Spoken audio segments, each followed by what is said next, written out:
On the evening of December 16, 1985, a black Lincoln stopped outside Sparks Steakhouse in Midtown Manhattan. Paul Castellano, the boss of the Gambino crime family, stepped from the car with his underboss Thomas Bilotti. Gunmen were already waiting. Within seconds, both men were lying on the pavement while holiday traffic moved through one of the busiest parts of New York City. Across the street, John Gotti watched the result of the coup that would make him one of the most famous mob bosses in America. The murder looked like the perfect image of Mafia power, but it also exposed the weakness hidden inside that power. These organizations promised loyalty, secrecy, and obedience, yet their history was filled with betrayal from the men standing closest to the throne. Some bosses were shot in restaurants, offices, homes, and even a barber chair. Others escaped every bullet only to die in prison, exile, or failing health. The most powerful men in the American underworld often spent years deciding who would live and who would disappear. Their own endings were rarely under their control. Paul Castellano did not look like the street gangster who would eventually replace him.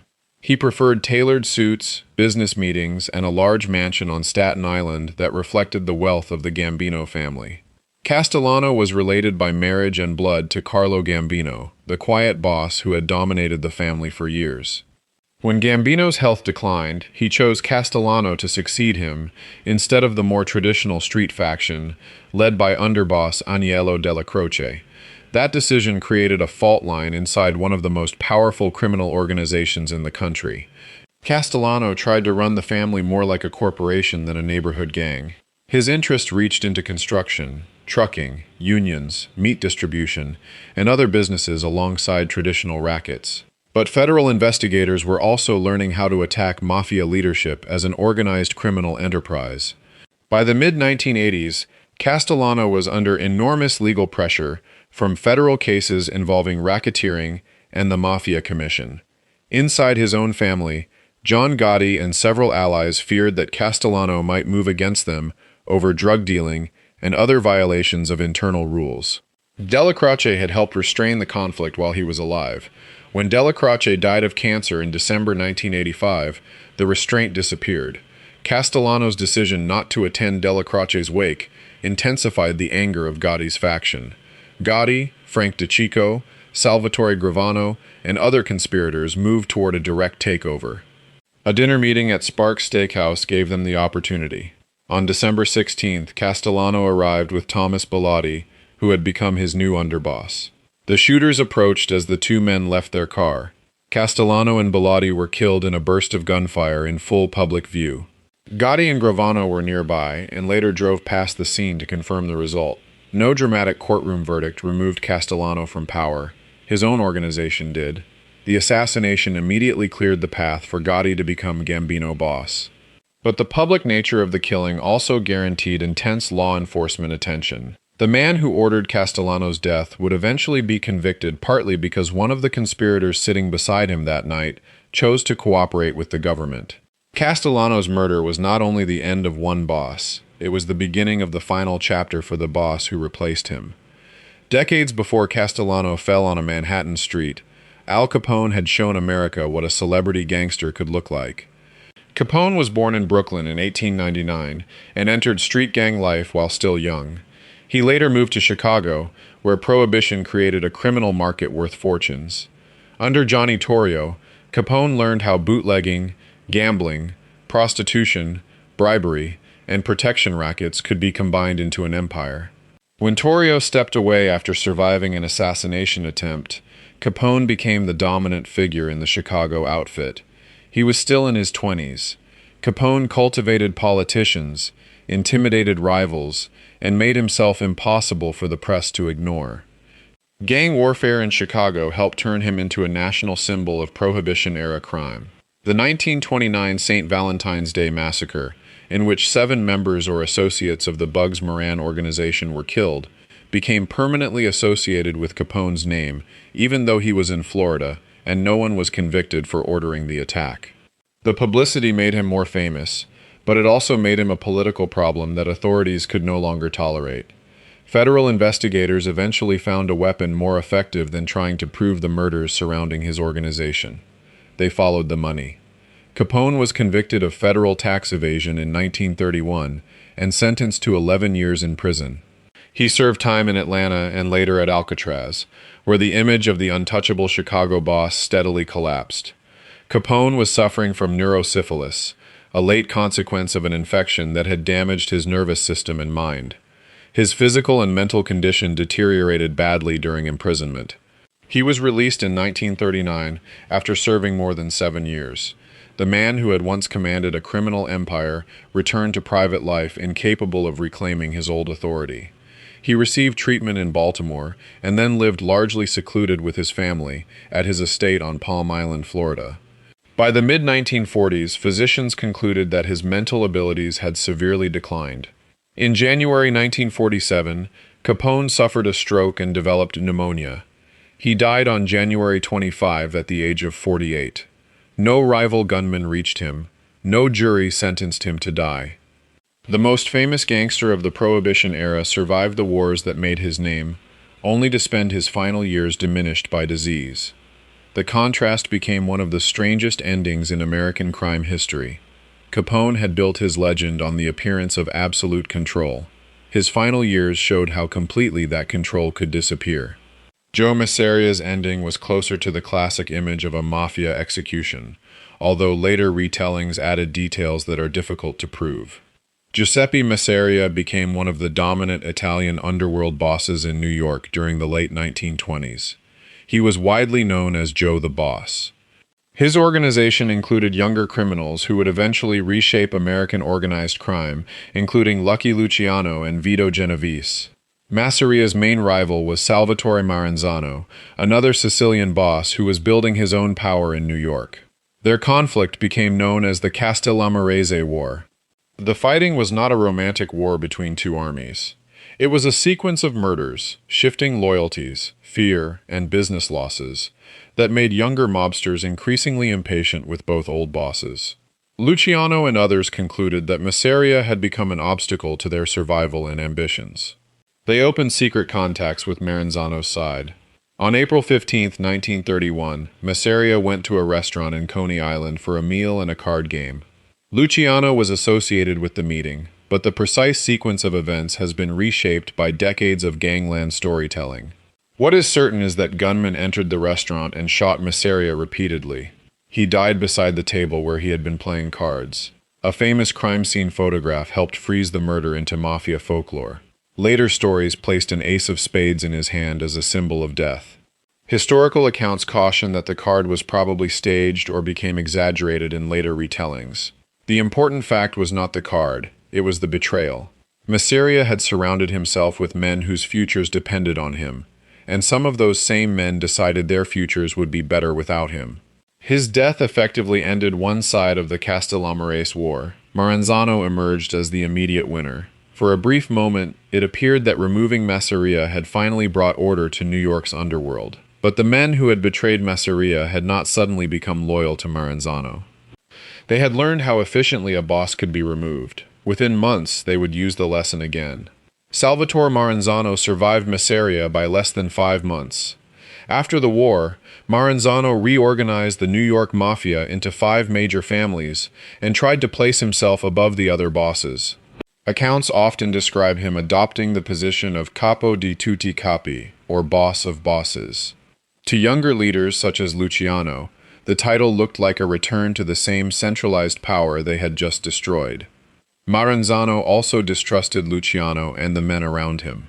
Evidence from later Mafia accounts indicates that Maranzano was considering moves against rivals he believed were becoming too dangerous. Luciano decided not to wait. On September 10, 1931, a group of killers entered Maranzano's office at 230 Park Avenue in Manhattan.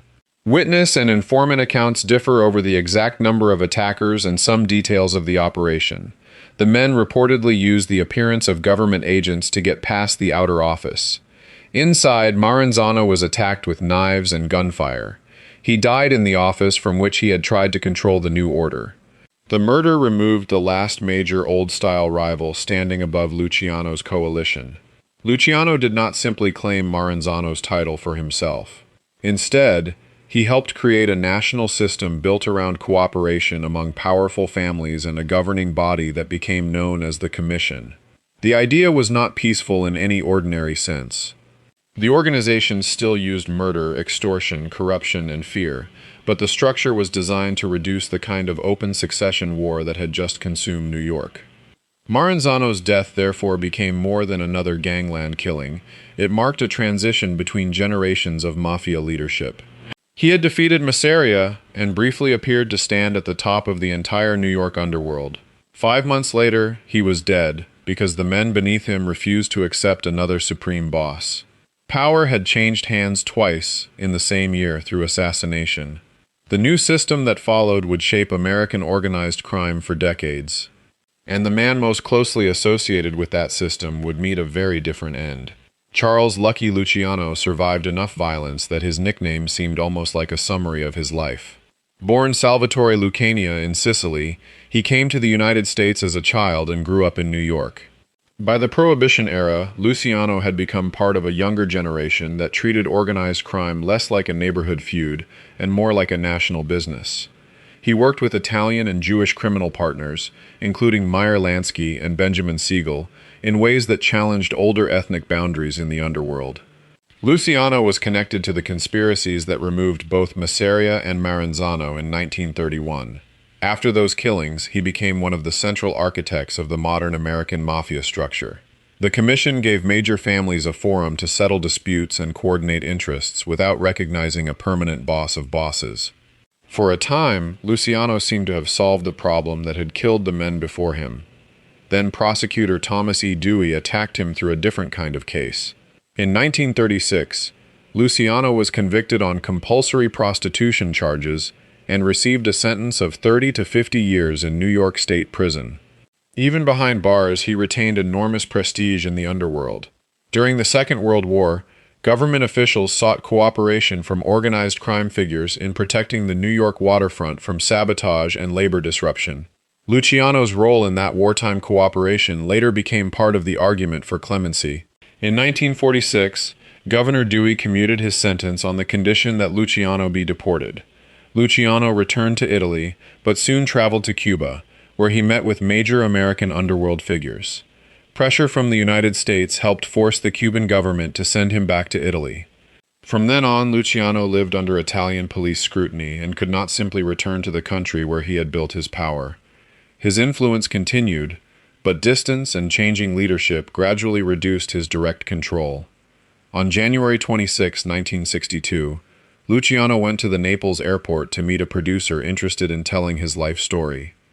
Before that meeting could take place, he collapsed from a heart attack. He was 64 years old. The man linked to some of the most consequential mafia assassinations of the 20th century died in a public airport without a gunman anywhere near him. Afterward, his body was returned to the United States for burial in New York. Luciano had been forced out of America while alive. Only in death was he allowed to come back permanently. Albert Anastasia built a reputation so violent that later writers called him the Lord High Executioner. He rose from the New York waterfront into the highest levels of organized crime. Anastasia became closely associated with the enforcement network, remembered as Murder Incorporated. Although the exact structure and membership of that organization have often been simplified in popular accounts. What is not disputed is that Anastasia was feared as a man comfortable with violence. He supported Luciano's faction during the power struggles of the early 1930s. By the early 1950s, Anastasia had become boss of the crime family that would later carry Carlo Gambino's name. He also had powerful enemies. Vito Genovese was maneuvering against Frank Costello for control of another major family. Carlo Gambino, Anastasia's own underboss, had reasons to consider a future without his boss. By 1957, alliances were shifting rapidly across the New York underworld. On the morning of October 25th, Anastasia entered the barber shop inside Manhattan's Park Sheraton Hotel. He sat in the chair for what should have been an ordinary shave and haircut. His bodyguard was not beside him when the killers arrived. Two masked or partially concealed gunmen entered and opened fire. Anastasia was struck repeatedly and died inside the shop. The scene became one of the most famous photographs in Mafia history. Popular stories later added cinematic details about Anastasia charging at the killer's reflections in the mirror. The murder itself is certain, but the identity of the shooters has never been established in court.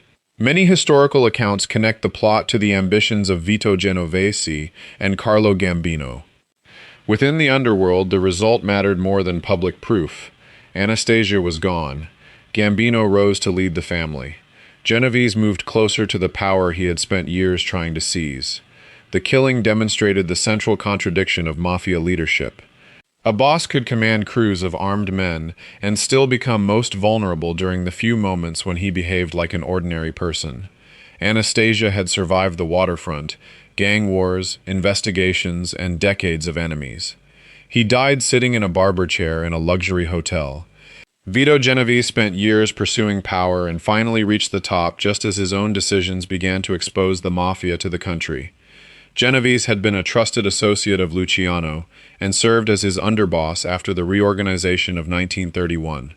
He fled to Italy in the 1930s while facing a murder case in the United States. After the Second World War, he returned and eventually escaped conviction when the prosecution's case collapsed. By the 1950s, Genovese wanted control of the organization led by Frank Costello. In May 1957, a gunman shot Costello in the head in the lobby of his apartment building. Costello survived with a relatively minor wound, but soon stepped away from active leadership. Genovese had achieved the position he wanted. Anastasia's murder later that year removed another major obstacle and strengthened Genovese's standing. Then came the meeting at Appalachian, New York. In November 1957, dozens of major organized crime figures gathered at the rural home of Joseph Barbara. Local police became suspicious of the unusual traffic and moved in. Mobsters fled through fields, abandoned cars, and tried to explain why so many underworld figures had appeared in one place. The raid became a national embarrassment for organized crime and undermined years of public denials about the scale of the Mafia. Genovese's drive to consolidate authority had helped produce a meeting that exposed the network instead. His legal problems grew worse. In 1959, he was convicted on federal narcotics charges and sentenced to 15 years in prison. Genovese continued to exert influence from behind bars, but prison also created new dangers. One of his subordinates, Joseph Valachi, came to believe that Genovese wanted him killed. Valachi eventually cooperated with federal authorities and publicly described the structure and rituals of La Cosa Nostra before a Senate committee in 1963. The testimony gave ordinary Americans an unprecedented view inside the secret organization. Genovese remained incarcerated while the family he had fought to control carried his name outside the walls. On February 14, 1969, he died of a heart attack at the Federal Prison Medical Center in Springfield, Missouri. He was 71. The boss who had maneuvered through assassinations and internal wars was not killed by a rival. He died in federal custody after a conviction that removed him from the streets for the last decade of his life. His hunger for power had helped him reach the top. It had also helped create the conditions that pulled the curtain back on the Mafia itself. Carlo Gambino represented almost the opposite style of Mafia leadership. Where some bosses sought headlines, Gambino preferred distance, patience, and quiet influence. Born in Sicily, he entered the American underworld and rose through the organization that Albert Anastasia eventually controlled. By the 1950s, Gambino had become Anastasia's underboss. After Anastasia was murdered in 1957, Gambino took control of the family. The organization would eventually become known by his name. Gambino built influence through alliances, family relationships, labor rackets, gambling, and a reputation for avoiding unnecessary publicity. He became one of the most powerful Mafia figures in the United States, without adopting the flamboyant public style later associated with John Gotti. His power rested partly on making other bosses believe cooperation was more useful than open war. That did not make his world nonviolent. Men around the Gambino family were still murdered, threatened, and disciplined, according to the needs of organized crime, but Gambino himself avoided the spectacular assassination that had removed Anastasia. He also avoided spending his final years in federal prison. By the 1970s, however, his health was failing. He suffered from heart problems and increasingly relied on trusted family members and senior associates. The question of succession became critical. Many expected underboss Aniello della Croce, a respected figure among the street crews, to inherit the family. Instead, Gambino favored his relative Paul Castellano. That decision preserved Gambino's preferred corporate style after his death, but it also planted resentment inside the organization. On October 15, 1976, Carlo Gambino died of heart disease at his waterfront home on Long Island. He was 74 years old. Unlike Masseria, Maranzano, Anastasia, Giancana, Galante, or Castellano, no killer arrived to settle his final account. He died in his own home after nearly 2 decades at the top. In Mafia terms, that alone made his ending unusual, but his final succession choice would outlive him. 9 years later, the conflict between Castellano's leadership and the Della Croce Gotti faction would explode outside Sparks Steakhouse. Gambino died peacefully. The organization he left behind did not remain peaceful for long. Sam Giancana rose in the Chicago outfit created by the criminal world Al Capone had once dominated. Born in Chicago to Sicilian immigrant parents, Giancana entered street gang life young and built a reputation for violence. By the 1950s, he had become one of the leading figures in the outfit. His era placed organized crime beside some of the most explosive political stories of the Cold War. Giancana became connected in public investigations and later historical debate to covert contacts involving the CIA and plots against Cuban leader Fidel Castro. He was also surrounded by rumors involving celebrities, casinos, politics, and the Kennedy era. Those associations made his life irresistible to conspiracy writers. They also made his death extraordinarily difficult to separate from speculation. By the 1960s, Giancana's relationship with other outfit leaders had deteriorated. He left the United States and spent years in Mexico. Mexican authorities eventually expelled him, and he returned to the Chicago area in 1974. Federal investigators and congressional committees wanted information from him. In 1975, the Senate committee investigating intelligence abuses was examining CIA contacts with organized crime figures in anti-Castro assassination plots. Giancana had become a potentially important witness. On the night of June 19, 1975, he was at his home in Oak Park, Illinois.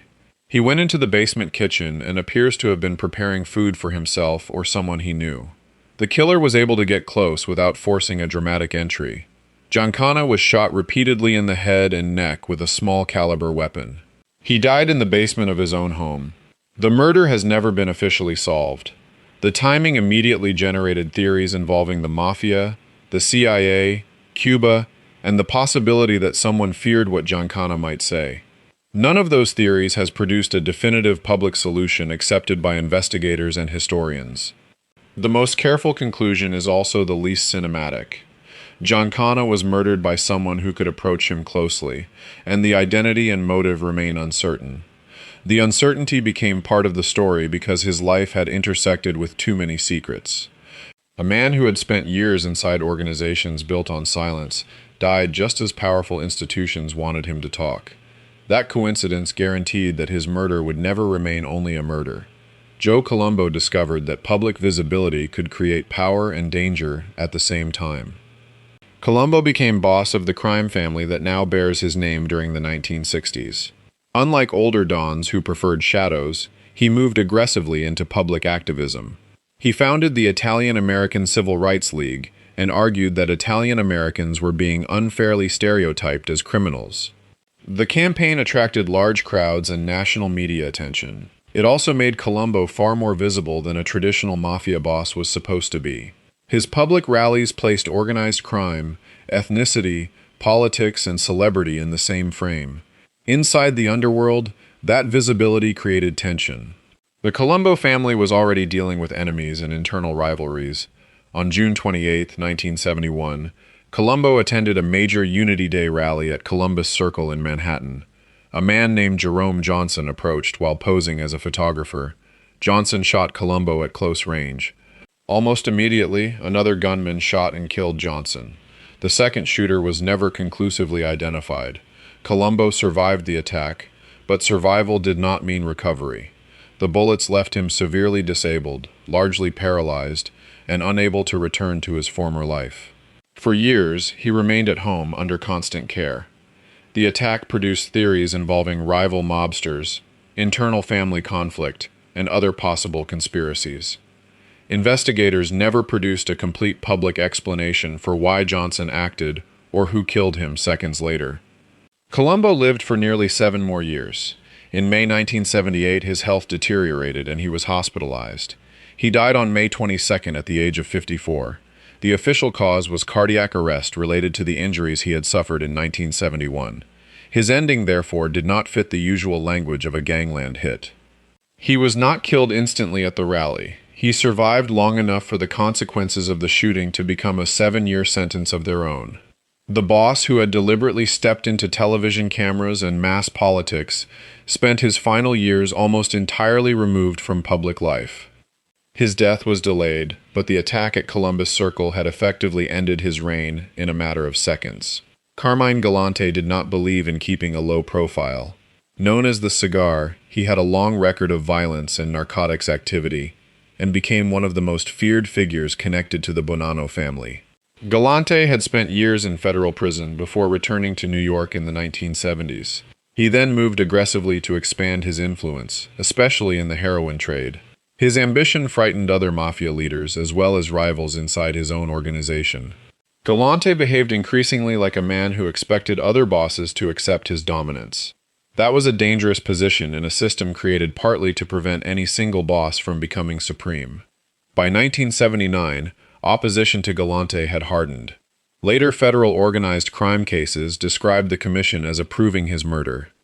The betrayal also reached the men physically closest to him. On July 12, 1979, Galante went to lunch at Joe and Mary's Italian-American restaurant in the Bushwick section of Brooklyn. He sat on the patio with several associates. 2 Sicilian bodyguards who usually stayed near him were also present. After the meal, Galante prepared to light his trademark cigar. Masked gunmen entered the restaurant and moved toward the patio. They opened fire on Galante and 2 other men. Galante was killed at the table. The 2 bodyguards survived and did not intervene in the way a loyal security detail might have been expected to do. Investigators and later prosecutions connected the hit to a broader mafia decision to remove him. The crime scene photographs became some of the most notorious images in organized crime history. Galante's cigar remained near his mouth, turning the nickname he had cultivated into a grim visual symbol of his death. The murder was brutal but strategically simple. Galante had become too powerful, too independent, and too threatening to too many people at once. His protection disappeared before the shooters arrived. Once again, the deciding factor was not whether a boss had armed men around him. It was whether those men still believed keeping him alive served their interests. Galante's ambition had carried him close to the top of the New York underworld. It also created the coalition that decided he would not stay there. John Gotti's rise began with the murder that opened this story. He had spent years climbing through the Gambino family and building loyalty among street-level crews. Gotti was charismatic, aggressive, and willing to challenge authority when he believed the existing leadership threatened him. By 1985, Paul Castellano had become that threat. After Castellano and Thomas Bellotti were killed outside Sparks Steakhouse, Gotti took control of the family. He immediately became something Carlo Gambino had tried hard not to become. He became a celebrity. Gotti wore expensive suits, appeared constantly in the press, and seemed to enjoy the cameras outside the courthouse and the Ravenite Social Club. The media called him the Dapper Don. After a series of acquittals, another nickname became even more famous. He was called the Teflon Don because criminal charges seemed unable to stick. The image was powerful, but it hid how aggressively investigators were closing in. The FBI and New York police used electronic surveillance to record conversations that exposed the internal workings of the Gambino family. One of the most damaging locations was the Ravenite Social Club in Little Italy. The tapes captured Gotti discussing crimes and criticizing men inside his own organization. Among those men was Salvatore Sammy, the Bull Gravano. Gravano had helped plan Castellano's murder and had risen to become Gotti's underboss. When Gravano learned what Gotti had been saying about him on the recordings, loyalty collapsed. He agreed to cooperate with the government. In court, Gravano described the organization and testified that Gotti had ordered murders. On April 2, 1992, a federal jury convicted Gotti on racketeering, murder, and other charges. He was sentenced to life in prison without the possibility of parole. The Teflon image was finished. Gotti spent the remaining decade of his life in federal custody. In 1998, doctors diagnosed him with cancer in the head and neck region. He underwent treatment, but the cancer returned. On June 10, 2002, John Gotti died at the Federal Prison Medical Center in Springfield, Missouri. He was 61 years old. The man who had ordered a boss killed on a crowded Manhattan street did not die in a gangland ambush. He died behind prison walls after the government and a former ally dismantled the image of invulnerability he had built. The same conspiracy that made him boss had created the witness who helped destroy him. Paul Castellano died because Gotti's faction betrayed the boss. Gotti lost his freedom because one of Gotti's own closest partners betrayed him in return. The circle closed without another bullet. These endings reveal why Mafia power was always more fragile than it looked from the outside. Masseria and Maranzano were killed because younger men decided the old order had become dangerous. Anastasia died when alliances shifted beneath him. Castellano was murdered by a faction inside his own family. Galante was left exposed by men who understood that other bosses wanted him gone. Giancana's unsolved murder remains wrapped in the secrecy that defined his life. Colombo survived an assassin only to spend years disabled by the attack. Capone escaped assassination but could not escape prison and disease. Luciano built a national criminal system but spent his final years exiled from the country where he created it. Genovese reached the top and died in federal custody after his own era helped expose the Mafia to the public. Carlo Gambino achieved the rarest ending of all, dying at home after years of power, even though his succession choice helped create a later war inside the family. And John Gotti turned Mafia leadership into public theater before wiretaps, prosecutors, and a cooperating underboss brought the show to an end. The American Mafia sold an image of loyalty that lasted for life. Its history repeatedly showed that loyalty often lasted only as long as power remained useful. For these bosses, the most dangerous person was often not the policeman outside the door. It was the trusted man already inside the room. Which of these Mafia endings surprised you the most? And which chapter of America's criminal underworld should we investigate next?